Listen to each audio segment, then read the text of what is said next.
શું છે NHRC? National human right commission, રાષ્ટ્રીય માનવાધિકાર આયોગ.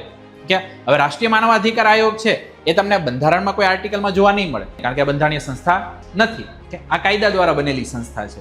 કે તો એ તમારે ક્યાં ભણવાની આવે? રાજ્ય વ્યવસ્થા છે એમાં, કારણ કે બંધારણ તો આખું તમે ભણશો એમાં તમને આમાંથી કોઈ વસ્તુ જોવા નહીં મળે. આ જોવા મળશે, પણ આ કોઈ વસ્તુ તમને બંધારણ આખું તમે વાંચી લેશો એમાં જોવા મળે નહીં. CIC આવે, કે આને કહેવાય સેન્ટ્રલ ઇન્ફોર્મેશન કમિશન, કેન્દ્રીય માહિતી આયોગ. કેટલા લોકોએ RTI વિશે સાંભળ્યું છે?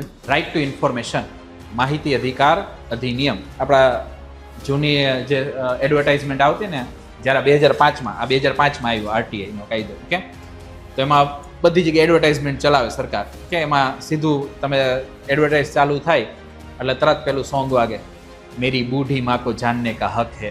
તો ત્યાં એ બતાવવા માંગતા હોય કે ભાઈ RTIના માધ્યમથી તમે સરકાર દ્વારા જે પણ કાર્યો થયેલા છે, ખર્ચ થયેલા છે, સરકારે છે કોઈ નવીન કાર્યો કર્યા છે, બધાની તમે માહિતી મેળવી શકો. કે તો RTIને લાગુ કોણ કરાવે? તો એ લાગુ કરાવે સેન્ટ્રલ લેવલે CIC, સેન્ટ્રલ ઇન્ફોર્મેશન કમિશન, અને સ્ટેટ લેવલે આવે SIC, સ્ટેટ ઇન્ફોર્મેશન કમિશન.